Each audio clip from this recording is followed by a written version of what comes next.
لله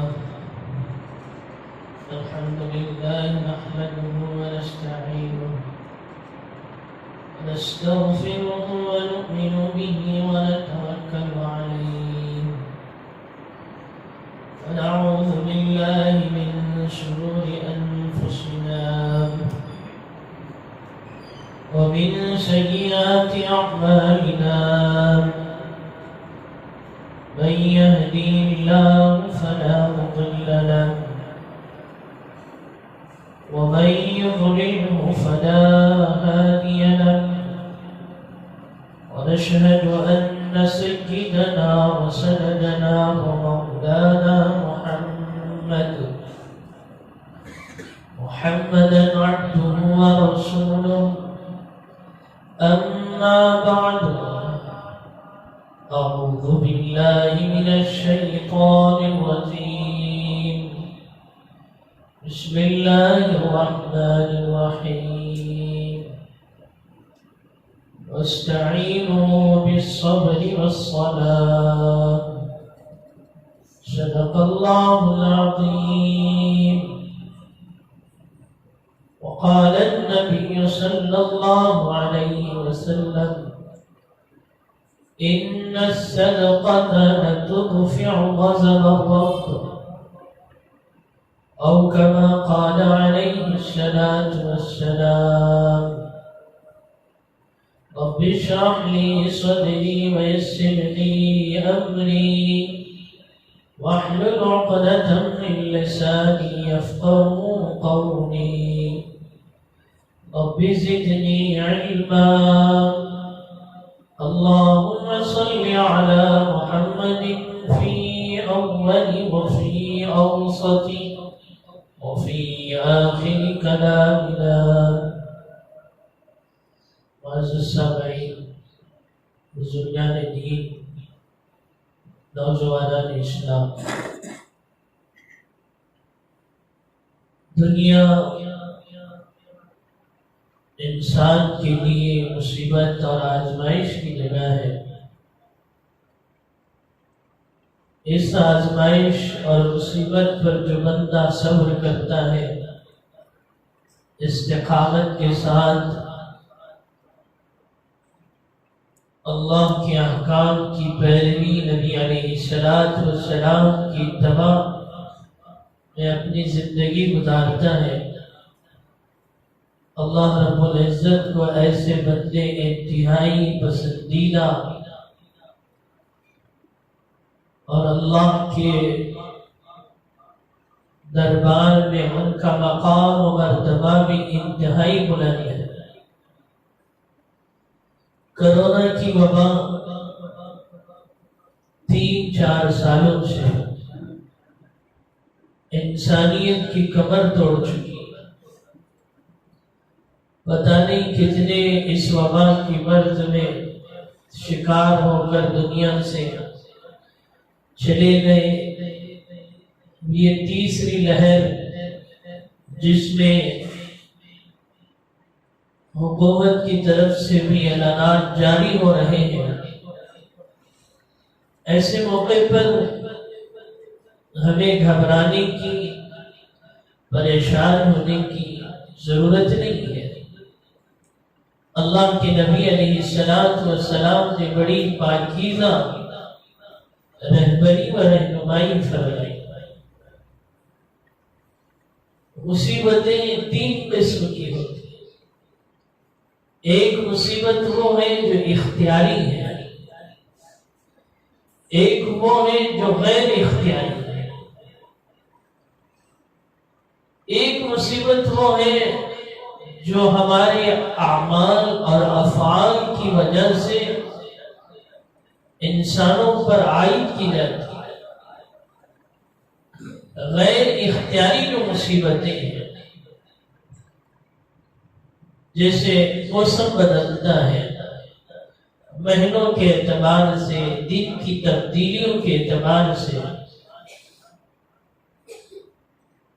تو مہینوں کے رد و بدل اور دن کے رد و بدل کی وجہ سے موسم سرما ہے، موسم گرما ہے. ان ایام میں لوگوں کو جو مصیبتیں آتی ہیں، پریشانیاں لاحق ہوتی ہیں، اس میں ہر ایک مبتلا ہوتا ہے، مسلمان ہے، غیر مسلم ہے، جانور ہیں، حیوانات ہیں، چرند و پرند ہیں۔ ٹھنڈ مجھے لگے گی، آپ کو لگے گی، تو وہی ٹھنڈ اس جانور کو اور حیوان کو بھی لگے گا، چرند اور پرند کو لگے گی۔ تو پھر اس موسم کے رد و بدل کی وجہ سے انسانوں کی جو فطرت ہے، مزاج ہے، بعض لوگوں کا جسم گرم ہوتا ہے، بعض کا سرد ہوتا ہے، تو جب سردی زیادہ ہوتی ہے تو برداشت نہیں کر پاتا، تو پھر اسے جو ہے کوئی بیماری لاحق ہوتی ہے۔ بعض گرمی زیادہ ہونے کی وجہ سے بھی بیماریاں لاحق ہو جاتی ہیں۔ تو یہ موسم کے رد و بدل کے اعتبار سے غیر اختیاری ہے، جس میں انسان کا کوئی دخل ہی نہیں ہے۔ وہ خدائے وحدہ لا شریک نے جو موسم بنایا ہے، اس کے رد و بدل کے اعتبار سے یہ دن اور رات گزرتے ہیں۔ اور دوسرا جو ہے اختیاری ہے، جسے سمجھنے کے لیے کھانا ہے، پینا ہے، رات کا سونا ہے، دن کا گزارنا ہے۔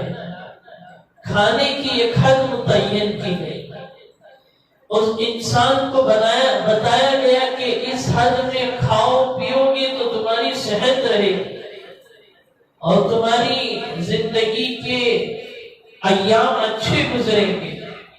اب کھانے میں بے احتیاطی ہوتی ہے تو پھر بیماری لاحق ہو جاتی ہے۔ پینے کی چیزیں ہیں، مشروبات ہیں، ایک پانی ہے، اللہ کی بہت بڑی نعمت ہے، اس کا استعمال انسان کو اس وقت پتہ چلتا ہے جب پانی اس کے اوپر بند کر دیا جائے تو وہ پینا ہوتا ہے، اس کی ایک حد متعین ہے۔ اور پانی کے علاوہ دوسرے مشروبات جو آج کے زمانے میں رائج ہوئے اس کا استعمال ہے، اس کی وجہ سے بھی بیماریاں لاحق ہوتی ہیں۔ سونا ہے، رات میں انسان سوتا نہیں ہے، دن میں سوتا ہے۔ رات اللہ نے آرام کی چیز بنائی، وَجَعَلْنَا اللَّيْلَ لِبَاسًا وَجَعَلْنَا النَّهَارَ مَعَاشًا، ہم نے تمہارے لیے رات کو آرام کی چیز بنایا۔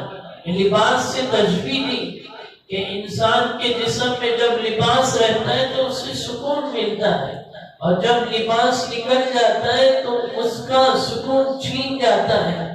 تو اللہ نے فرمایا کہ یہ رات تمہارے لیے سکون اور آرام کی چیز ہے۔ وَجَعَلْنَا النَّهَارَ مَعَاشًا، اور دن جو ہے تمہارے لیے کمانے کا ذریعہ ہے، محنت کا ذریعہ ہے۔ لیکن جب کام الٹا ہوتا ہے، لوگ دن میں کام کرنے کے بجائے رات میں کام و کاج کرتے ہیں اور دن میں جو ہے سوتے رہتے ہیں دیوانے اور پاگلوں کی طرف، پھر جب ان چیزوں میں جو اللہ نے طریقہ کار بتایا ہے، نبی علیہ السلام کی زندگی جن چیزوں کی رہبری اور رہنمائی کرتی ہے اس کی خلاف ورزی کی جاتی ہے، تو پھر وہ بیماریاں ہمارے اوپر لاحق ہوتی ہیں جس میں انسان کا دخل ہوتا ہے۔ انسان کو کہا گیا کہ اتنا کھانا ہے، اتنا پینا ہے، اتنا سونا ہے اور اتنا جاگنا ہے، اور جب وہ اس کے خلاف کرتا ہے تو یہ بیماریاں عائد ہوتی ہیں۔ تو یہ دوسری قسم۔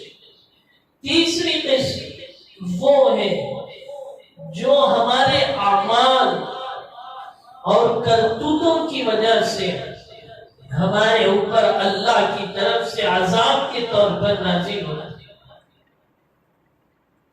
اللہ کے احکام کو چھوڑا جائے، نبی کی سنتوں کو پامال کیا جائے، ظلم کو انصاف کا نام دیا جائے، حیا کی جگہ بے حیائی کو عام کیا جائے، جو جو چیزیں اللہ نے بتلایا ہے اور اللہ کے نبی نے سکھلایا ہے، ان چیزوں کی خلاف ورزی کی جاتی ہے تو اللہ کا غصہ انسانوں پر اس طرح برستا ہے کہ وہ بیماری کی شکل میں، عذابات کی شکل میں، طوفان کی شکل میں انسانوں پر عائد ہوتا ہے۔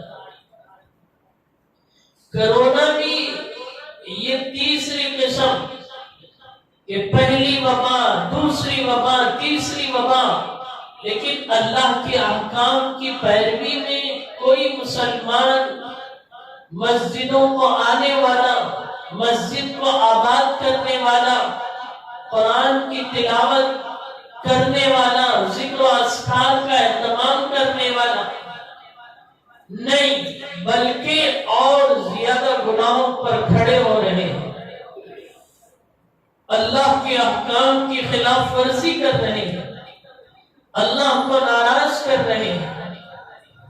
تو اس ناراضگی کا نتیجہ ہے کہ اس نتیجے میں غریب، مالدار، کالا، گورا یہ سب نہیں دیکھا جاتا، مسلمان، کافر سب اس میں شریک ہو جاتے ہیں اللہ کے عذاب میں۔ نبی علیہ السلام کا فرمان بھی ہے کہ جب لوگ گناہوں کو کرنے لگتے ہیں اور ان کے کرنے پر کوئی اسے روک تھام کرتا نہیں اور پھر اس گناہ کو برا سمجھتا نہیں ہے، تو پھر کرنے والوں کی طرف سے جو عذاب عائد ہوتا ہے، اترتا ہے، تو اس عذاب میں اچھے لوگ بھی اس کا شکار ہوتے ہیں۔ کیوں؟ اچھے لوگوں کی بھی غلطی ہے کہ انہوں نے اس گناہ سے انہیں روکا نہیں اور انہیں سمجھایا نہیں کہ یہ گناہ ہے، اس سے بچنا چاہیے۔ آج میں اور آپ دیکھیں کہ وبا ختم ہوئی، شادی بیاہ کا موقع آیا تو پھر پتہ نہیں کہ کہاں وہ پیسہ بچا ہوا تھا کہ جن پیسوں کو غریبوں میں خرچ کرنا چاہیے تھا۔ وبا میں، بیماریوں میں لوگ کھانے کے لیے پریشان تھے، لیکن لوگوں نے بچائے رکھا اور اس موقع پر کہہ رہے تھے کہ ہمارے پاس بزنس نہیں ہے، مال نہیں ہے، لیکن جب وبا ختم ہوئی، بچے اور بچیوں کی شادیاں آئی تو ہم نے اپنے آنکھوں سے مشاہدہ کیا کہ انہوں نے پہلے کے مقابلے میں اور زیادہ اللہ کو ناراض کرنے والے اعمال ان شادیوں میں کیے ہیں، ان ولیموں میں کیے ہیں۔ تو یہ کہاں کی یہ گستاخیاں ہیں، اللہ کے حکموں کی خلاف ورزیاں ہیں جو کرتے جا رہے ہیں، اس میں رتی برابر دماغ میں کوئی تاثیر نہیں ہے کہ ہم ان وباؤں کی وجہ سے اللہ سے معافی تلافی کریں، آگے کی زندگی سدھارنے کی کوشش کریں۔ تو پھر اس میں غریب بھی پریشان ہو رہا ہے، سب پریشان ہو رہے ہیں، گناہ کوئی کرتا ہے اور اس کی زد میں ہم سب آ جاتے ہیں۔ تو اس لیے ہمیں اپنے آپ کو غور و فکر کرنا ہے اس وبا کے پھیلنے کی۔ ایک تو وبا جس کو ہم نے اپنے آنکھوں سے مشاہدہ کیا، وہ حقیقی طور پر بھی انسانوں پر عائد ہو رہی ہے، لیکن دوسری سیاسی اعتبار سے بھی حکومت کی طرف سے کچھ چیزیں جو ان کے حکومت کے لیے کارآمد ہوتی ہیں، اسے سامنے رکھتے ہوئے بھی حکومت کا فائدہ الیکشن میں حاصل کرنے کے لیے وہ یہ پابندیاں عائد کر رہے ہیں اور پھر وہ اس کا فائدہ اٹھانا بھی چاہ رہے ہیں۔ وبا پھیل بھی رہی ہے ایک طرف، تو دوسری طرف حکومت کے فوائد بھی اس کے پیچھے چھپے ہوئے ہیں۔ امت مسلمہ کی ذمہ داری کیا ہے؟ قرآن کیا بتاتا ہے؟ قرآن کہتا ہے وَاسْتَعِينُوا بِالصَّبْرِ وَالصَّلَاةِ، کہ جب کوئی مصیبت آئے تو سب سے پہلا کام صبر کرو اور نماز کا اہتمام کرو۔ مسجدوں کی طرف دوڑو، اللہ کے نبی کی سیرت کو اٹھائیے۔ جب بھی کوئی مصیبت آتی تو مدینے کی مسجد کی طرف دوڑتے اور اللہ کے سامنے کھڑے ہوتے، نماز ادا کرتے اور اس وبا اور مصیبت کے ٹلنے کی دعائیں مانگتے۔ لیکن لاک ڈاؤن میں تو دیکھا جاتا ہے کہ پہلے کے مقابلے میں مسجدیں کھلتی ہیں تو کچھ نہ کچھ آ جاتے ہیں، نماز ادا کر لیتے ہیں، لیکن گھروں میں رہتے ہیں تو ٹی وی اور موبائل کے استعمال میں اس قدر مصروف ہو جاتے ہیں کہ نماز، روزہ، زکوٰۃ اس کی طرف کسی کا دھیان نہیں جاتا۔ تو پھر اللہ نے رہبری فرمائی کہ مصیبتوں کے وقت سب سے بنیادی چیز نماز کا اہتمام ہے، صبر کرنا ہے۔ تو اس لیے اگر لاک ڈاؤن ہو جائے تو ہم میں سے ہر ایک ارادہ کرے کہ اللہ کے گھر میں پڑھنے کی اجازت ہے تو ہم ضرور بھی ضرور خدا کے گھر میں آئیں گے، نماز کا اہتمام کریں گے۔ نہیں، اگر اپنے گھروں میں رہ کر پڑھنا ہے تو اپنے گھروں میں اپنے بیوی بچوں کے ساتھ نمازوں کا اہتمام کریں۔ اور دوسری چیز اللہ کے نبی علیہ السلام نے بہترین فرمائی، ان الصدقۃ لتدفع غضب الرب، کہ صدقہ اللہ کے غصے کو ٹھنڈا کرتا ہے، وتدفع میتۃ السوء، اور صدقہ انسان کو بری موت سے بچاتا ہے۔ نماز کا اہتمام قرآن سے پتہ چل رہا ہے، مصیبتوں میں، پریشانیوں میں ہر وقت اس کا اہتمام ہونا چاہیے، کسی بھی حالت میں معاف نہیں ہے۔ اور دوسری چیز، مصیبتوں میں، پریشانیوں میں اللہ کے غصے کو اگر کوئی چیز ٹھنڈا کر سکتی ہے، کرونا جیسی وبا کو وہ ختم کر سکتی ہے، تو صدقہ ہے۔ اور اس وبا کی وجہ سے موت کے دہانے میں پہنچنے والا، اس موت کے قریب پہنچنے سے اسے بچا سکتی ہے، بری موت سے اسے نکال سکتی ہے۔ تو اللہ کے نبی نے فرمایا وَتَدْفَعُ مَوْتَةَ السَّوْءِ، بری موت سے بچنے کا بہترین ذریعہ صدقہ ہے۔ پہلی چیز غریبوں کے لیے، مالداروں کے لیے، دونوں کے لیے ہے نماز۔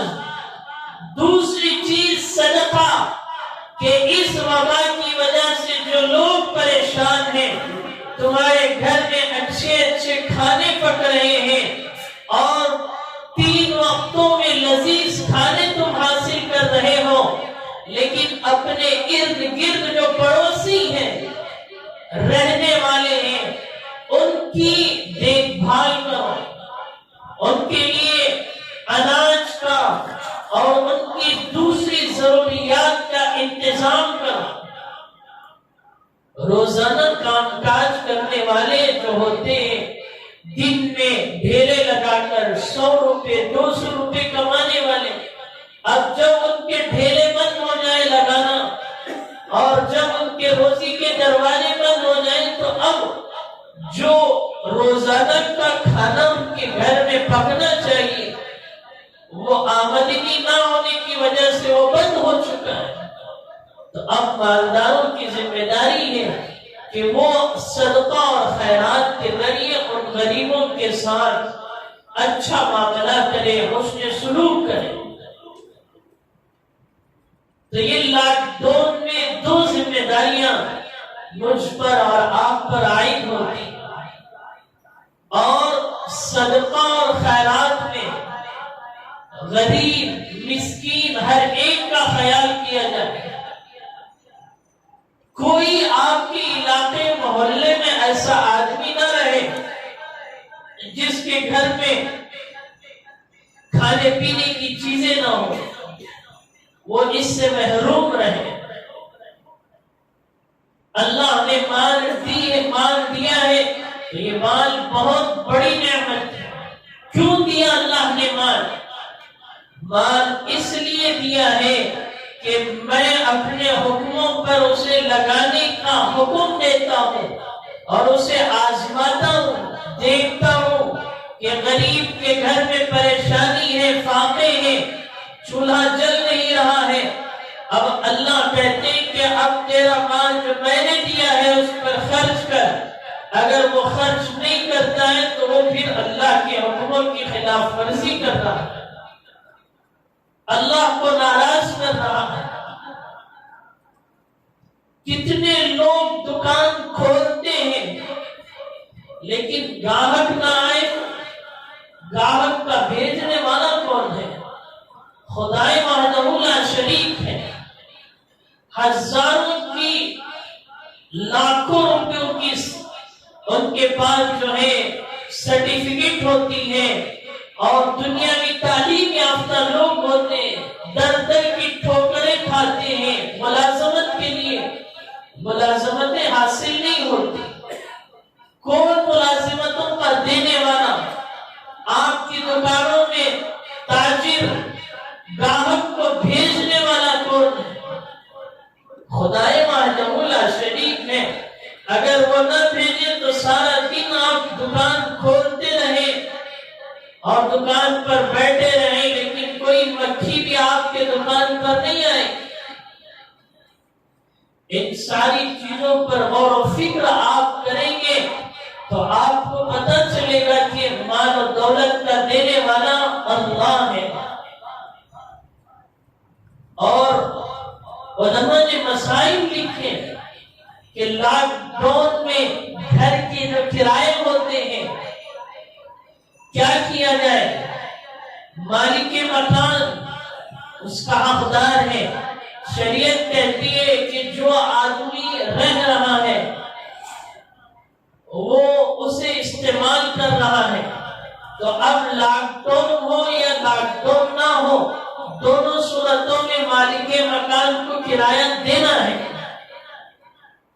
شریعت بھی یہی کہتی ہے، معاف نہیں ہے، لیکن جسے استحسان کہا گیا کہ انسان کے اندر ایک اخلاق ہوتے ہیں، معافی تلافی کا ایک معاملہ ہوتا ہے، مصیبتوں میں ایک دوسرے کے ساتھ ہمدردی کا ایک کیفیت اس کے دل کے اندر ہوتی ہے۔ وہ اسے اس بات کی اجازت نہیں دیتی کہ فلاں کا گھر ہے، اس کے گھر میں لاک ڈاؤن کی وجہ سے کھانے بند ہیں، اب وہ کرایہ کہاں سے دے گا؟ تو چاہیے کہ مالک مکان کو ایسے لوگوں پر کرایہ معاف کر دیں اور جو دینے کے مستحق ہیں ان سے آدھا کرایہ وصول کریں، اور جو خوشی سے دے رہے ہیں ان سے پورا کرایہ دیں۔ تو یہ آپ کے اخلاق اور استحسان اور اللہ کے نزدیک آپ کو بلندیوں تک پہنچانے کا ذریعہ ہے۔ اور میں نے جو کہا کہ ان الصدقۃ لتطفئ غضب الرب، کہ صدقہ اللہ کے غصے کو ٹھنڈا کر دیتا ہے، مالک مکان کا کرایہ معاف کر دینا رہنے والے پر یہ بھی اس کا صدقہ ہے، اللہ کے غصے کو ٹھنڈا کرے۔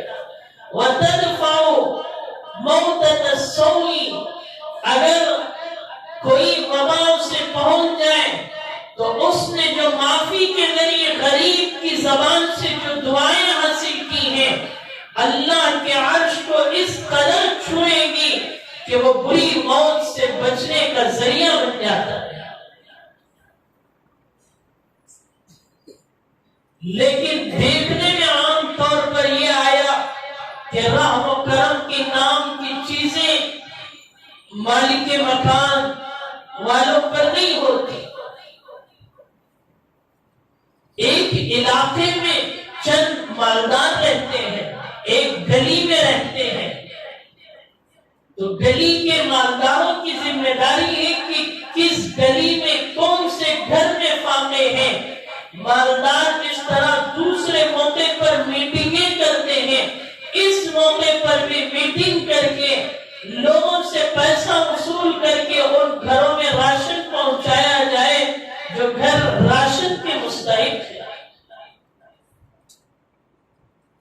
یہ بھی صدقہ ہے.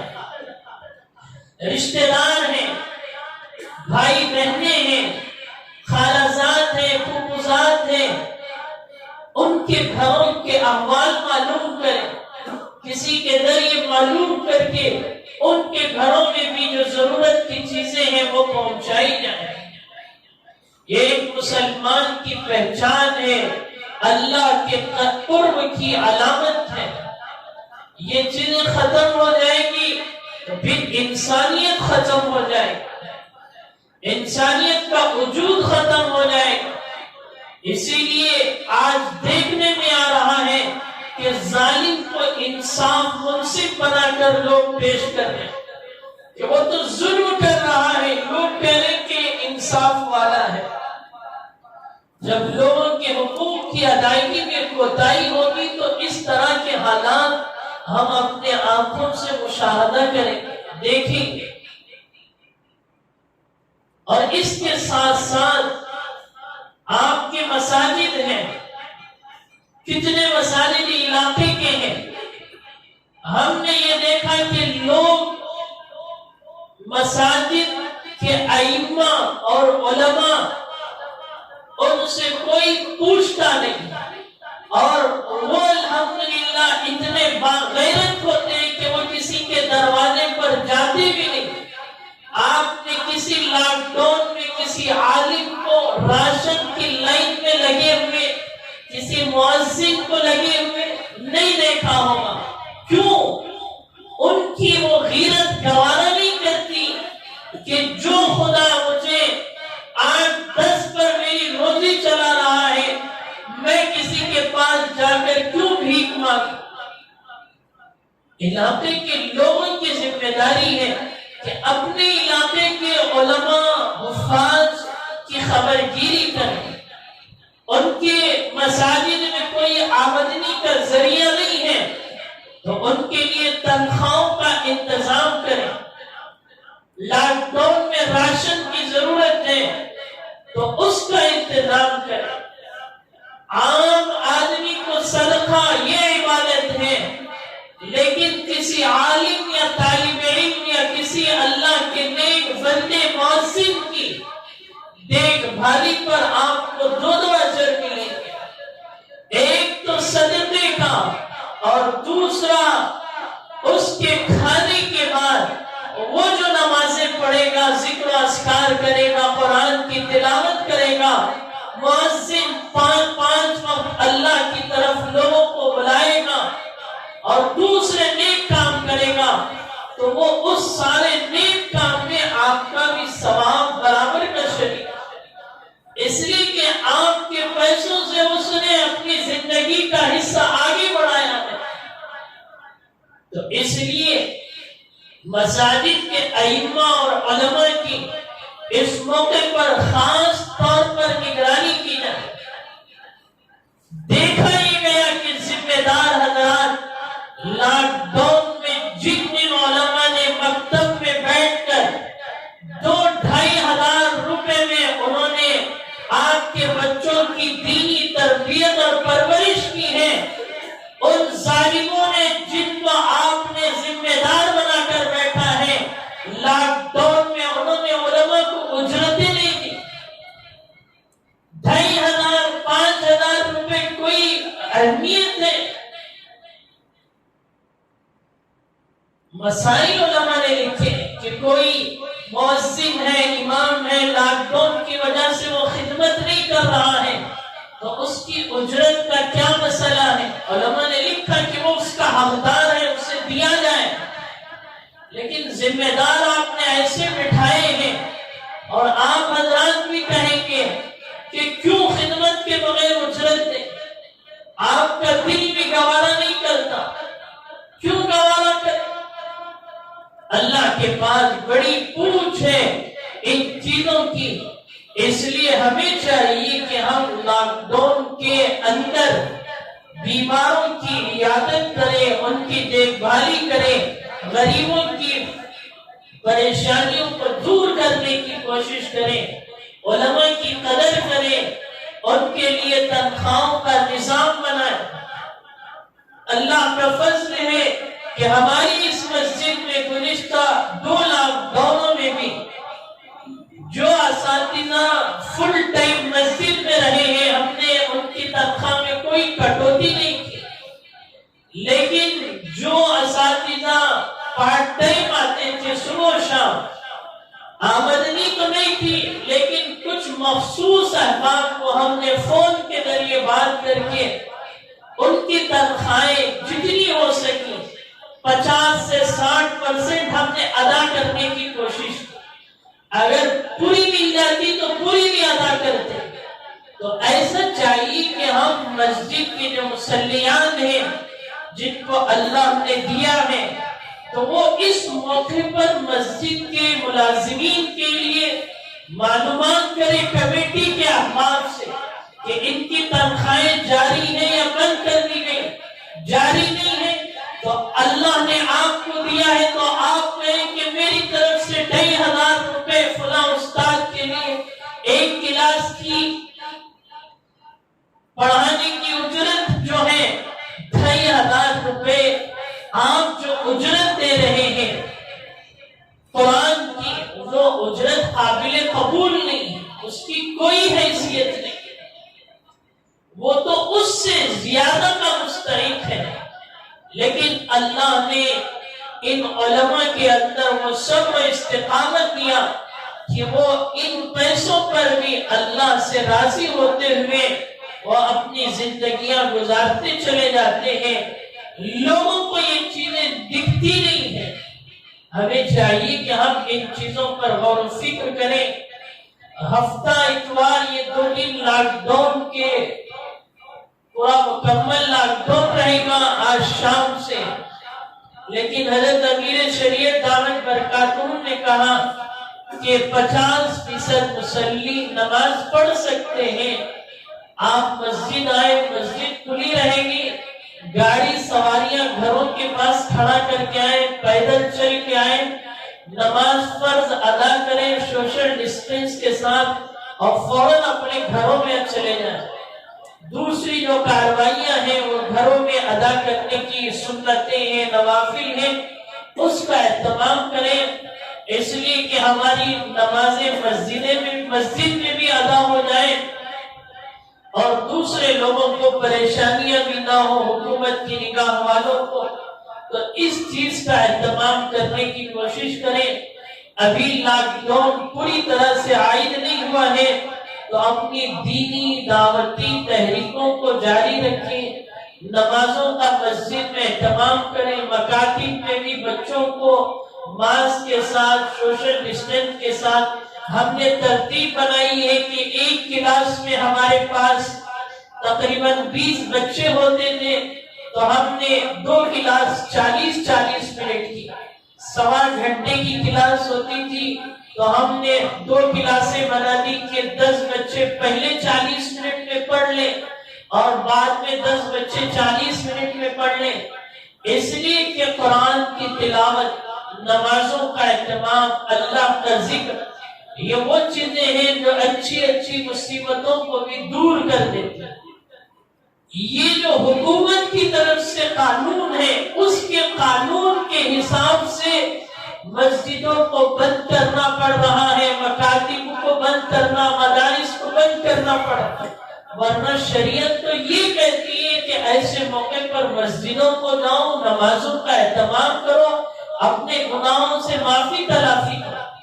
تو شریعت کی رہبری الگ ہے، لیکن یہ ملک سیکولر ملک ہے، ہمیں حکومت کے تمام چیزوں کی احتیاط کے ساتھ، پابندیوں کے ساتھ ہمیں اپنی چیزوں کو جاری رکھنا چاہیے۔ مستورات کے اجتماعات بھی ہوتے ہیں گھروں میں، تو اس کا بھی اہتمام کریں۔